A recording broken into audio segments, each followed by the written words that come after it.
4일 전에 3.1절이 있었습니다. 세종시의 한 아파트에서 일장기가 걸렸습니다. SNS에 아주 빠르게 퍼졌습니다. 그리고 그 아파트 단지 관리사무소에 항의 전화가 아파트 주민들은 물론이고요, 전국에서 또 외국에서 항의 전화가 빗발쳤답니다. 아파트 관리소 직원들은 당황했고요, 일장기를 내려달라고 그 집을 방문했습니다. 근데 주인이 없었습니다. 나중에 나타난 집주인은 아파트 명부에는 한국 사람으로 돼 있는데 실제 자신은 일본 사람이라고 그렇게 얘기했답니다. 그리고 자신이 태극기를 안 달고 일장기를 단 이유를 설명했습니다. 그 이유가 이런 겁니다. 3.1절 대통령의 연설을 듣고 일장기를 걸어도 되겠다 하는 판단을 했답니다.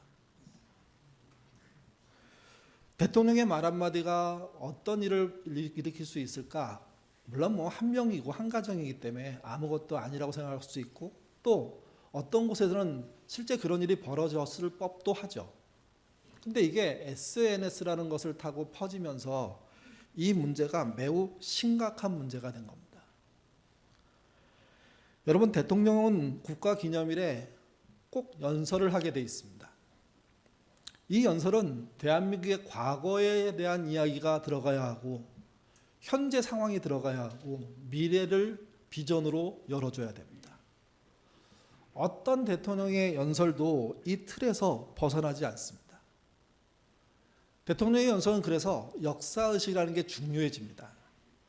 또 그가 갖고 있는 소임, 우리는 영성이라고 부르지만 정신, 그런 것들이 어떤 상태인지를 보여줍니다. 대통령이 연설을 했습니다. 그랬더니 이 사람이 한국 사람인지 일본 사람인지 알 수 없지만 3.1절 날 바로 밑에 아파트에 태극기가 걸림에도 불구하고 본인은 일장기를 걸어놓은 겁니다. 도대체 무슨 말을 했길래 그 말에 힘을 얻어가지고 일장기를 걸었을까요? 그리고 자신의 집에 항의하는 사람들을 고발하고 싸우고 있을까요? 대통령의 역할은 정말 그래서 중요합니다. 대통령의 연설 또한 매우 중요합니다. 자신이 해야 될 역할, 나라가 가고자 하는 방향에 대한 이야기를 하는 것이기 때문에 그렇습니다. 이번 연설을 통해서 나타난 결과는요, 국민과 대통령 간 사이의 격차가 굉장히 크다는 것뿐입니다. 그리고 앞으로 어떤 일들이 벌어질지 걱정스럽다는 겁니다. 마태, 마가, 누가 복음이 기록된 지 30년에서 40년이 지난 후 사도 요한은 새로운 복음서가 필요하다고 생각한 것 같습니다. 그래서 요한복음을 기록합니다. 이 복음서에 지난주에 말씀드린 것처럼 다른 복음서에 없는 여러 가지들이 있습니다. 그 중에 한 가지가 새 복음서에 없는 사건들이 많이 기록되어 있다는 겁니다. 또 한 가지는 예수님에 대한 새로운 관점입니다. 그동안 마태, 마가, 누가는 그분이 메시아임을 증명하기 위한 어떤 논증들을 펼쳤다면 사도 요한은 시작부터가 다릅니다. 그분은 창조주 하나님입니다. 지난주에 설교 제목이 단 하나뿐인 하나님의 모습이었습니다. 창조주 하나님이 형상을 가지고 나타났다는 겁니다. 사람으로 이 땅에 등장했다는 겁니다. 창조주 하나님이 세상에 왔음에도 불구하고 그러나 당시로 가보면요, 알아보는 사람들이 없었습니다. 당시 주목받고 있었던 사람은 누구냐? 세례 요한입니다. 마태복음 3장에 보면 세례 요한은 유대인들의 초미의 관심사였습니다. 그가 중앙도 아닌 변두리 강 옆에서 그가 하고자 하는 일들을 설교 형식으로, 연설 형식으로 전달하고 있는데 사람들이 전국에서 찾아오는 겁니다. 그리고 회개하는 겁니다. 요한복음에는 어떤 내용을 얘기했는지 나오지 않지만 누가복음에 가보면 세례 요한의 연설은요, 대단히 강력했습니다. 그래서 찾아 나온 유대인들, 사실 고민하고 있는 사람들이고 길을 찾고 있는 사람들이고 해답을 찾고 여서 세례 요한을 만나고 싶은 사람들인데 그들에게 독사의 자식들이라고 얘기합니다. 우리 입장에서 독사의 자식 또는 짐승의 이름을 써서 자식이라고 부르는 게 욕이지만 유대인에게 독사는 사실은 굉장히 큰 욕입니다. 왜 그러냐 하면 그들의 모든 시작이 창세기인데 창세기에 그들이 곤란하고 어렵게 되고 힘든 세상을 살게 된 이유가 독사이기 때문에 그렇습니다. 뱀의 자식, 이거는 배반했다는 이야기입니다. 하나님을 떠났다는 이야기입니다. 근데 선지자로 불릴 만한 인물이 등장해서 하는 말이 뭔가 고민하고 새로운 세상을 꿈꾸는 사람들에게 독사의 자식들하고 아주 혹독하게 이야기를 합니다. 그리고 성경은 기록하지 않았지만 아마 수많은 예들을 얘기했을 겁니다. 그게 합당하니 거기 모인 사람들은 꼼짝 못하고 그 꾸중을 들었어야만 했습니다. 그게 옳기 때문에 그들은 거기서 회개합니다. 그리고 다른 곳에 나오지 않는 세례 또는 침례라는 방식이 등장합니다. 침례는 유대인의 관점에서 보면 듣도 보도 못한 일이라고 얘기합니다. 성경을 보십시오. 어디 침례했다는 얘기가 있습니까? 그럼에도 우리들은 자연스럽게 그런 침례라는 행위가 그 시대에 벌어졌다고만 생각합니다. 그러나 그러지 않을 수도 있습니다. 세례 요한이 처음이고 세례 요한이 처음이기 때문에 세례 요한이라고 부르는 건 아닐까 생각해 볼 필요가 있는 겁니다. 아마도 세례 요한의 고민은 말로만 회개하는 자들을 향하여서 뭔가 큰 데미지를 주고 싶었던 것 같습니다. 그것이 침례였던 거죠. 물속에 빠져서 한 번 죽고 다시 물 바깥으로 나오면서 새로운 삶을 살게 된다는, 요즘에 침례 보니까 3번 빠뜨리더라고요. 그럼 물을 안 먹을 수가 없거든요. 물을 먹으면서 약간의 죽음 체험, 죽을 수도 있다는 것에 대한 그런 충격을 받기 마련 아닙니까? 세례 요한의 세례는요, 그래서 그 시대에 대단히 충격적이었습니다. 그리고 파급력이 어마어마했습니다. 사람들이 몰려들었습니다. 세례 요한은 단순한 회개만 요구한 게 아닙니다. 강력한 개혁을 촉구합니다. 그러자 중앙에 있는 권력자들이 관심을 갖기 시작하는 겁니다. 지금도 그렇지만 옛날에도 힘 있는 사람들은 자신의 권력을 유지하기 위해서 조직을 만들거나 공권력을 사용해서 정보를 수집하고 그 정보를 통하여서 자기에게 유리한 것, 자기에게 불리한 것, 제거할 것, 독려할 것, 이런 것들을 구분합니다. 그 시대도 그랬던 겁니다. 세례 요한의 성향이 자기와 같으면 도움이 될 것이고 같지 않으면 제거해야 될 대상이 되겠죠. 사람들이 찾아왔습니다. 조사를 시작합니다. 근데 누군지 모르겠는 겁니다. 그래서 결국은 세례 요한에게 질문합니다. 당신이 누굽니까? 그 대답이 요한복음 1장 20절에서 21절에 나옵니다. 같이 읽겠습니다.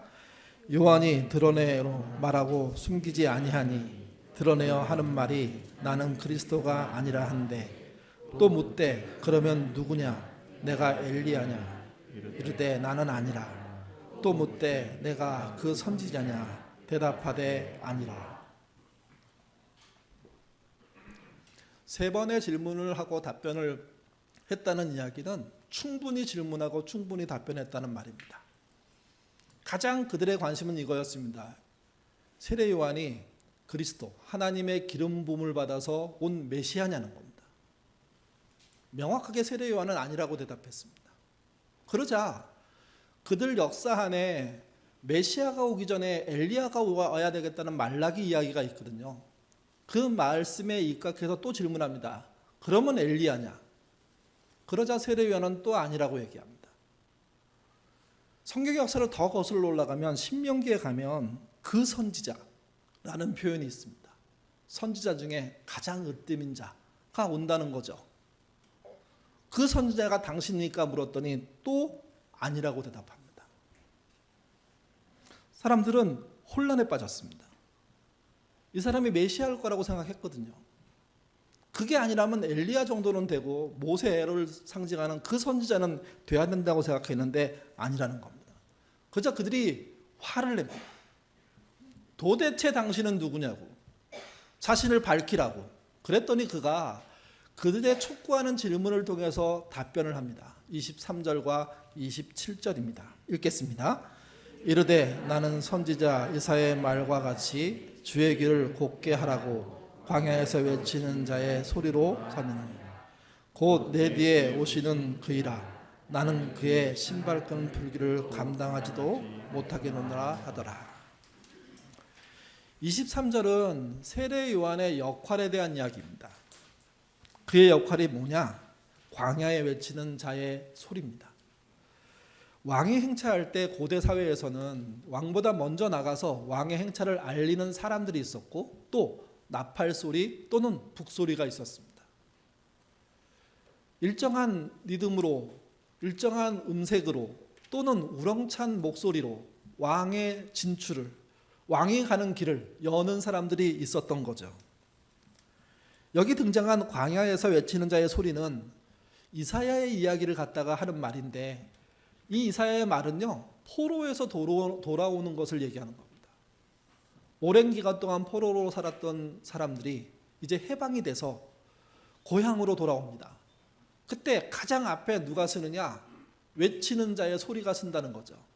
그 귀환을 축하하고 그 귀환을 안내하기 위해서 세례 요한은 자신의 역할을 광야에 외치는 자의 소리라고 했습니다. 또 하나 27절에 보면 나는 그의 신발끈을 풀기도 감당하지 못하겠노라 라는 말을 합니다. 이것은 세례 요한이 창조주 예수님과 어떤 격차를 갖고 있는지를 설명해 주는 겁니다. 자신이 누군가의 앞에서 길 안내를 시작했는데 자신의 뒤에 오는 분이 자신과 얼마만큼의 격차가 있는지 어떤 존재인지. 당시 제자들은 스승을 종처럼 섬겼습니다. 근데 종은 아닙니다. 종의 수준으로 낮아지고 스승을 섬기고 그래서 그분의 뭔가 도움이 된다면 만족하죠. 근데 종과 똑같이는 하지 않았습니다. 신발을 담당하는 일은 종의 일입니다. 제자의 일은 아닙니다. 근데 세례 요한은 아직 제자도 아님에도 불구하고 스스로 제자의 자리는 물론이고요. 그 밑으로 내려가서 종의 자리에서 주님을 섬기는 역할을 감당하는데 그 감당의 격차를 뭐라고 표현했냐면 신발끈을 감당할 수조차 없다고 표현합니다. 낮아도 바짝 땅에 붙었습니다. 그가 창조주 예수님에 대해서 알고 있는 격차입니다.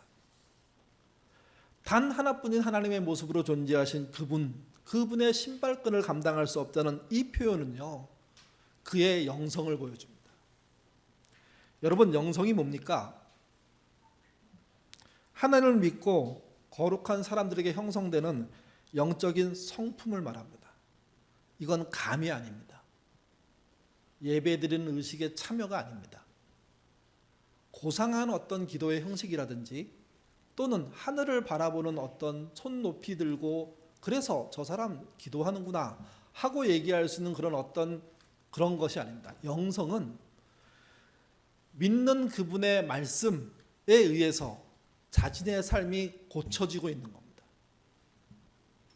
첫 번째는 분명한 간격이 생기는 겁니다. 접근할 수 없는. 그 간격이 뚜렷해지면 그 간격을 넘어가는 하나님의 은혜라는 게 등장하게 되고 그 간격이 아무리 커도 그 은혜로 그 간격을 메꿀 수 있는 놀라운 일들을 경험하게 됩니다. 말씀이 그걸 알려주는 겁니다. 신자란 죄인이죠. 그 죄인은 하나님과 근접할 수가 없습니다. 그런데 창조주 예수님은 그 하나님께 근접할 수 있도록 길을 열어주신 분입니다. 당신이 하나님이셨고 또 성부 하나님을 향해서 나갈 수 있는 모든 말씀의 근거들을 그는 자기의 공생애를 통해서 또 성경은 구약 성경, 신약 성경을 통해서 낱낱이 밝혀준 거죠.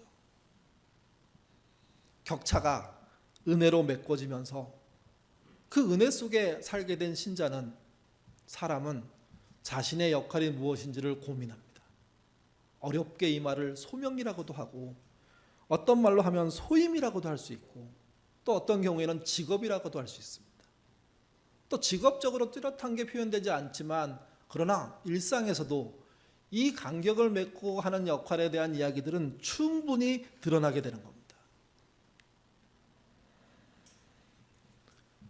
세례 요한의 영성은 당시 가장 유명하고 영향력 있는 사람이었고 자기 말 한마디에 유대 사회가 들썩들썩할 정도로 대단했는데 자기를 추종하고 삶을 내려놓고 뛰쳐나온 사람들이 수두룩했는데 자기의 손에 의해서 침례를 받는 사람들이 수두룩했는데 그는 주님 앞에 자신이 아무것도 아니라는 수준까지 내려간 거죠. 그게 그분의 영성의 깊이입니다. 또 그 영성의 깊이 속에서 자신이 하는 일, 광야에 외치는 자의 소리, 그분이 가는 길을 알릴 정도만 돼도 충분하다는 그 마음, 태도, 역할, 그게 그분의 영성입니다. 창조주 예수님의 영광을 가로채거나 대신 그 자리에 앉아서 누리거나 또 누리진 않다고 하더라도 그분을 이용해서 많은 경제적인 이득과 권력을 챙기고 명예를 얻고 하는 많은 사람들에 비해서는 완전히 다른 영성을 갖고 있는 사람입니다. 그리고 그는 자신의 영성이 깊어지면 깊어질수록 예수님 뒤로 감춰집니다. 역사의 뒤안길로 사라지는 걸 마다하지 않는 거죠. 여러분, 반대도 많습니다. 자신이 유명해지고 높아지고 무언가에서 뽑히고 세워지면 사람들은요, 전능감을 가지려고 합니다. 처음에는 어설프게 전능감을 얘기했는데 뭔가를 말했는데 밑에 사람들이 벌벌벌 들면서 막 만들어주는 모습을 보면서 아, 내가 이거를 누려야 되는 거구나. 그 다음부터 말도 안 되는 이야기를 아무 생각 없이 막 뱉어내는데 그 전능감이 잘못 사용되면 그 사회 자체가 파괴되는 거거든요. 생각해 보십시오. 세례 요한이 전능감에 취해서 거기에 빠져버렸다면 우리가 지금 생각이나 할 수 있는 사람이 됐겠습니까? 그는 창조주 예수님과의 격차를 선명하게 알았고 자신이 감당할 수 없는 은혜 속에 있음을 깨달았고 그리고 자기 역할이 무엇인지 확고하게 알았습니다. 그냥 소리면 된다는 겁니다. 여기를 나들목이라고 부르죠. 옛날에 요 앞에는 교회 사무실이었습니다. 그래서 기도하러 온 분들이 안에 아무도 없나 보다 하고 막 기도하는데 갑자기 제가 속 튀어나오고 이러니까 기도하기 참 불편하다고 그랬던 장소입니다. 이제 이거 다 털어버렸습니다. 사무실이 있을 때 이 뒤쪽으로 창문이 쭉 있거든요. 이 창문을 열면 바로 저쪽으로 중동대로가 그냥 보입니다. 중동 나들목하고 중동 이 대로를 연결하는 길에 생각보다 구급차가 많이 다닙니다. 그 사이렌 소리 많이 들었습니다. 어느 날 혼자 이제 앉아 있는데 그 사이렌 소리가 들렸습니다. 근데 이게 1분이 지나도 계속 들리고 2분이 지나도 계속 들리는 거예요. 내다봤어요. 무슨 일이 있는지. 길이 막혀 있는 거예요. 앞에 무슨 일이 벌어진지 저는 모르겠지만 어쨌든 그 구급차는 가지 못하고 있는 거예요. 제가 앉아 있다가 갑자기 하나님 이거 빨리 가야 되는 거 아닙니까? 하는 마음이 들어서 기도했습니다. 그리고 저는 그날 이후 앰뷸런스 소리, 구급차 소리가 들리면 기도합니다. 막히지 않고 신속하게 가서 한 명이라도 더 살고 지금 저 차 안에 누워있는 그 사람에게 삶의 기회가 열리도록 하나님의 계시를 받은 게 아니라 여기 앉아 있으니까 그런 환경을 알게 된 것이고 길에 막혀 못 가는 그 소리를 계속 들으면서 마음속에 되게 답답한 거죠. 여러분, 소리로 존재하지만 소리가 효과를 내는 건 별개입니다. 효과를 내려면 그 소리를 듣고 움직여야 하는 거죠. 세례 요한의 영성이 얼마나 깊은지를 생각해 볼 수 있는 대목입니다. 그는 외치는 것으로 충분하다고 생각했습니다.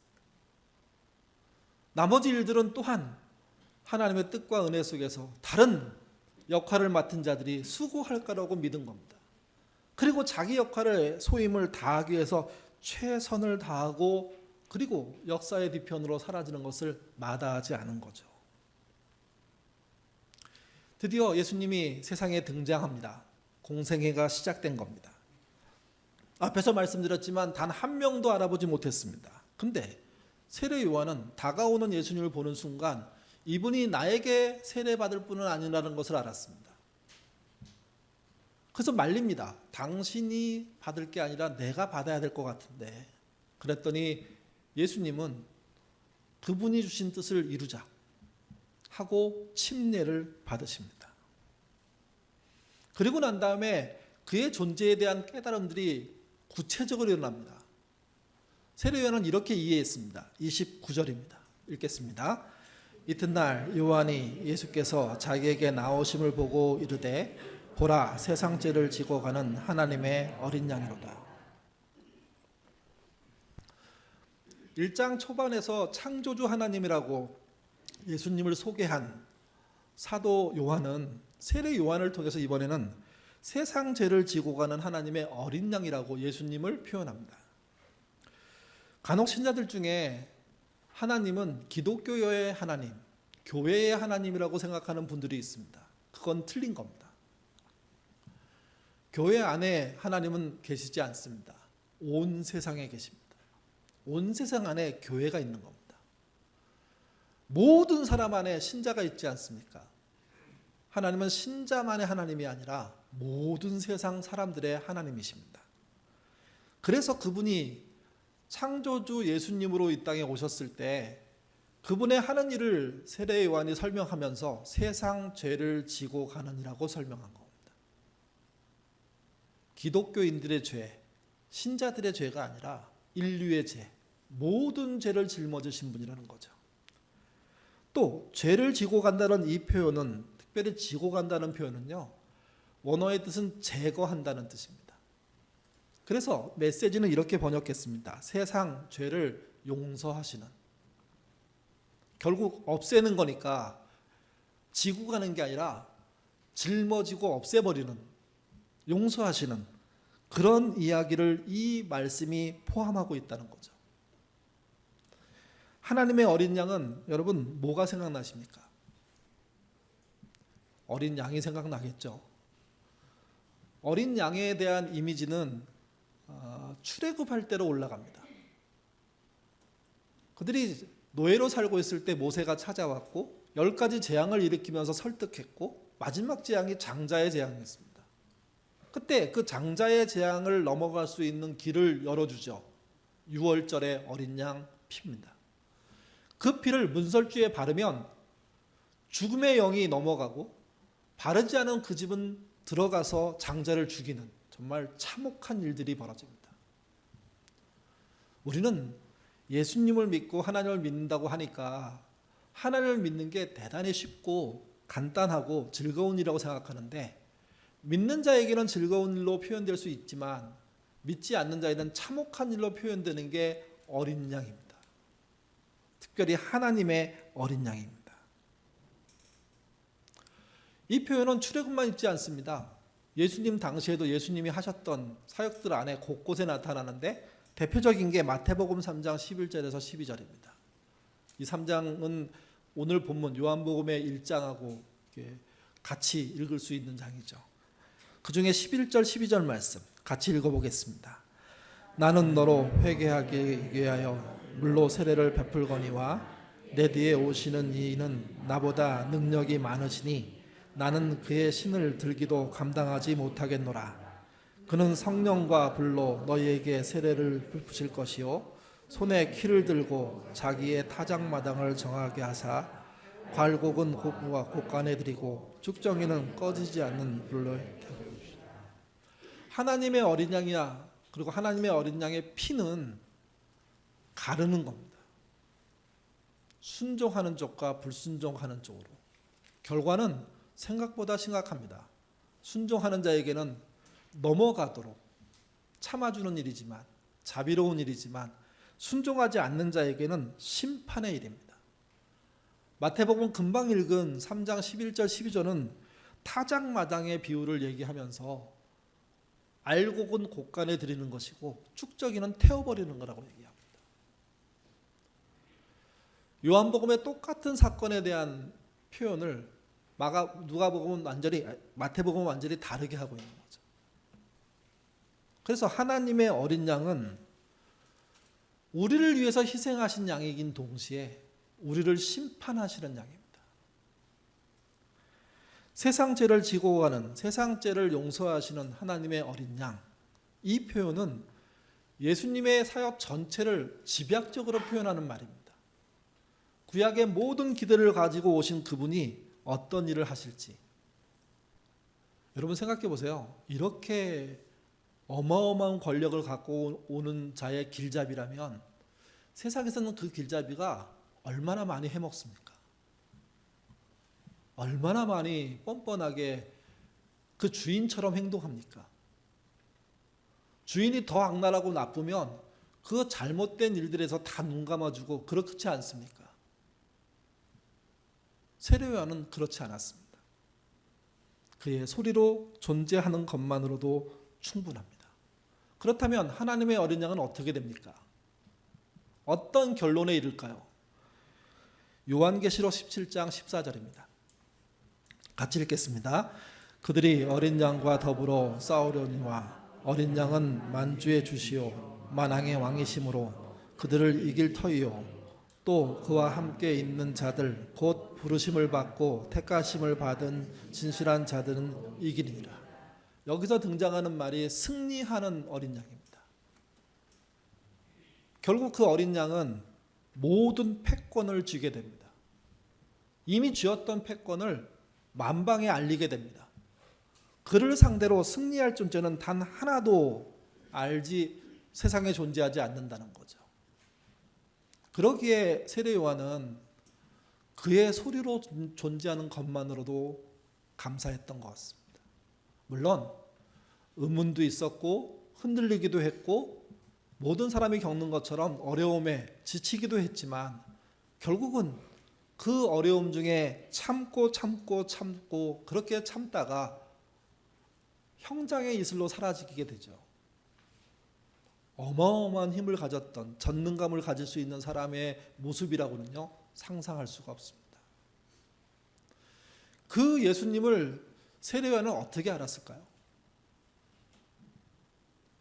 침례를 할 때 침례를 끝나고 난 다음에 들리는 소리 때문에 알았습니다.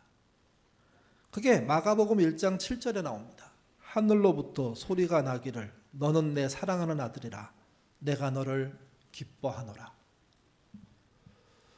예수님도 들었지만 세례 요한도 들었습니다. 듣고 알았습니다. 이분이 진짜 내가 길을 예비할 진정한 하나님이심을. 그래서 스스로 격차를 확인한 겁니다. 그리고 시인한 겁니다.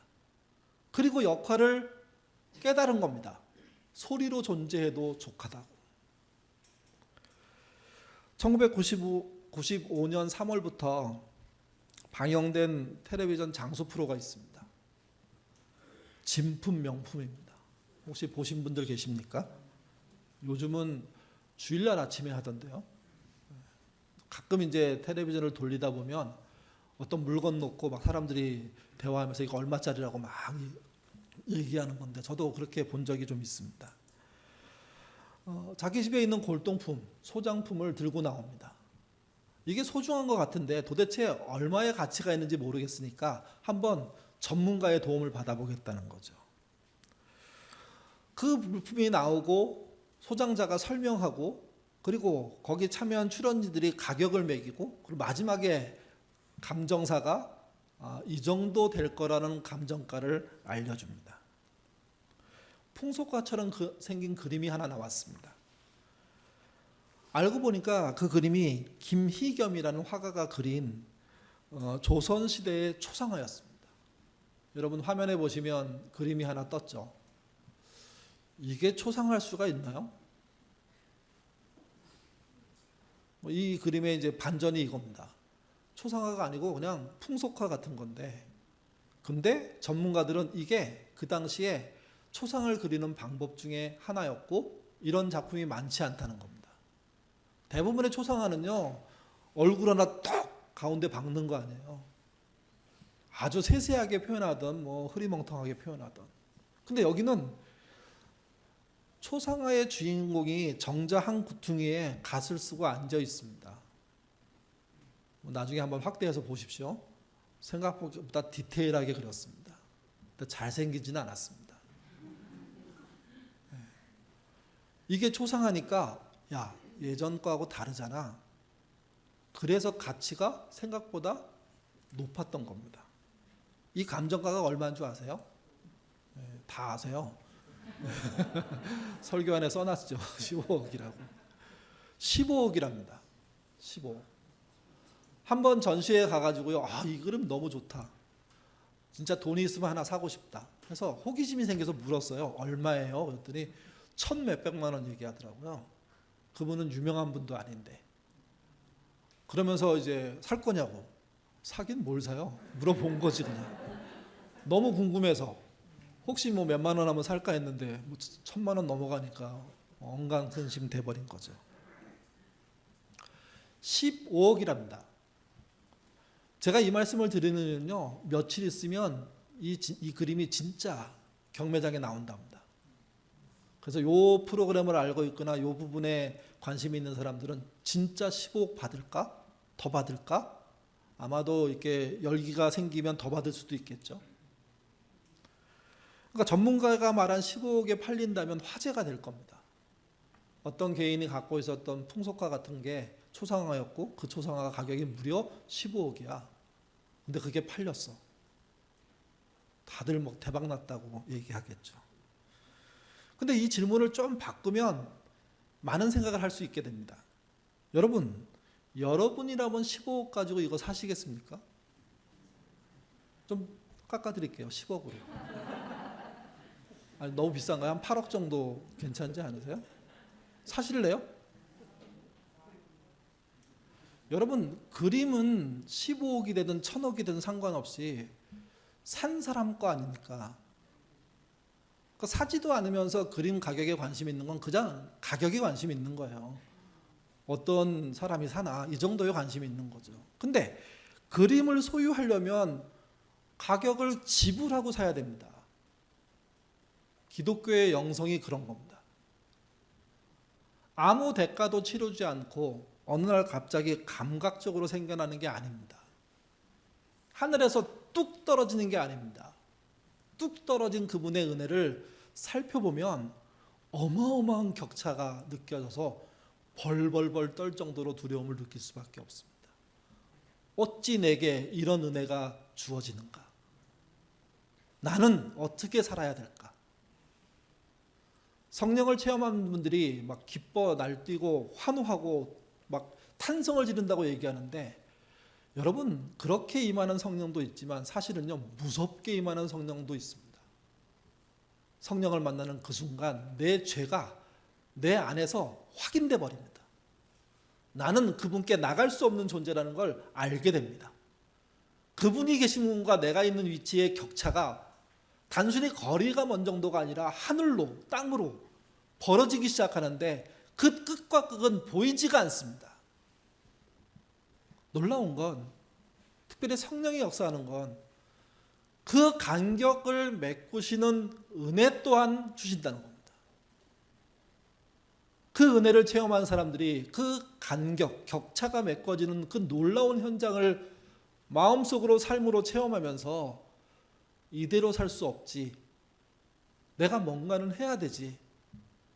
그래서 그게 직업이든 그게 어떤 선출해서 일하는 역할이든 또는 소명감으로 불리는 것이든, 때때로는 그런 게 없이 그냥 일상에서 벌어진 일이든 그런 역할을 찾게 되는 겁니다. 세례 요한의 위대함은 당시 제일 잘 나가는 사람이었다는 겁니다. 자기 말 한마디에 수많은 사람들이 꼬꾸라지고 통곡하고 회개하고 어떻게 살아요 선생님 하고 매달리고, 그때 전능감에 휩싸이면 가는 겁니다. 세례 요한만 가는 게 아니라 따라가는 모든 사람이 날아가는 거죠. 근데 그는 멈출 수 있었습니다. 그분과 자신의 격차를 알았기 때문에. 그는 망설임이 없었습니다. 자기 뒤에 바로 그분이 따라오고 있었기 때문에.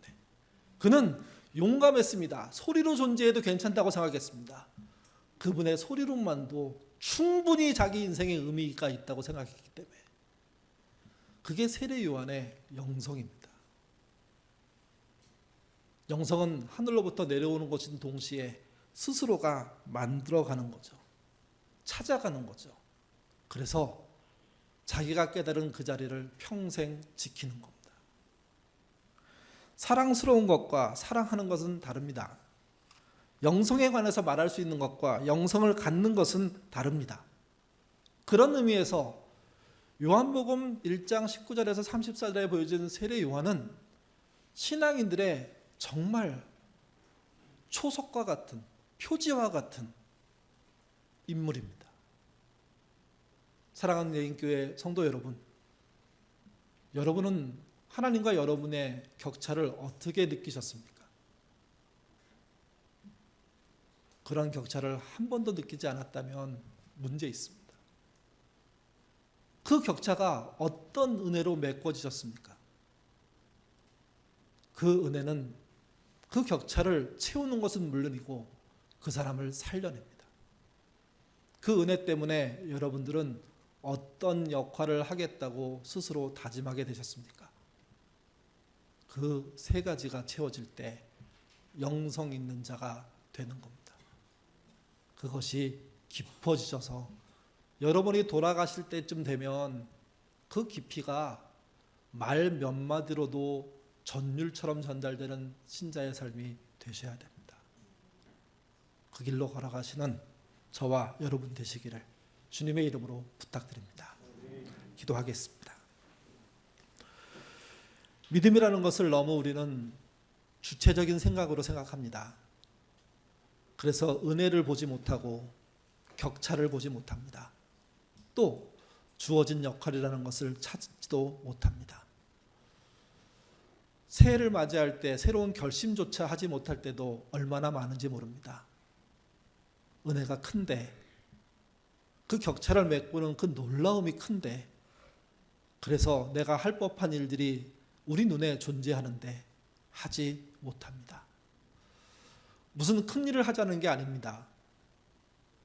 그분이 주신 은혜를 우리가 더 많이 알수록, 더 깊이 바라볼수록, 그리고 의미 있게 생각할수록 새로운 인생이 열리게 된다는 겁니다. 그렇게 된 경우에 사회에서 성공하지 않아도 됩니다. 그분이 맡겨줬다고 깨달아진 그 일에 매진하는 것, 그 자체가 세례 요한과 같은 영성을 갖는 삶이 되기 때문입니다. 예인의 가족들이 이 땅에 자신의 직업과 또 부동산과 돈과 학력 말고 하나님이 인정할 만한 것을 갖고 있는지 살펴보게 도와주시고, 그것이 없거든 세례 요한이 느꼈던 격차를 한번 깊게 묵상하는 한 주 되도록 인도하여 주옵소서. 또 그 격차를 메꾸시는 은혜, 이게 얼마나 큰 건지, 얼마나 대단한 건지, 얼마나 초라한 나를 바꾸게 하는 힘인지 알게 되는 그런 은혜 있도록, 기회 있도록 인도하여 주시옵소서. 그렇게 해서 생긴 우리가 맡는 역할들은 작지만 작은 게 아닙니다. 세례 요한이 소리로 존재하는 것만으로도 충분하다고 했던 것처럼 우리도 그럴 겁니다. 엄청난 어마어마한 일들을 하지 않고 모두가 보지 않는 구석 중에 낑겨 있다고 하더라도 그 자리에서 외치는 자그마한 소리가 우리가 해야 될 일임을 알 수 있게 견딜 수 있고 해낼 수 있고 결국은 하게 되는 것입니다. 주님, 우리들을 불쌍히 여기셔서 당신과의 격차를 다시 한번 확인할 수 있도록 이끌어 주시고, 그 격차가 메꿔지는 은혜가 얼마나 큰지 보게 하시며, 또 그래서 내가 뭐 하고 살지를 고민하고 그 역할을 따라 사는 신자 될 수 있도록 인도하여 주시옵소서. 우리의 교인들이 영성이 깊어진다면 예인교회 영성도 깊을 수 있습니다. 전능감에 휘둘리지 않는 교회 되도록 도와주시고, 작지만 겸손하게 아름아름 서로 우애하며 주의 소리로 사는 은혜 있도록 인도하여 주시옵소서. 감사하며 예수님 이름으로 기도드립니다. 아멘.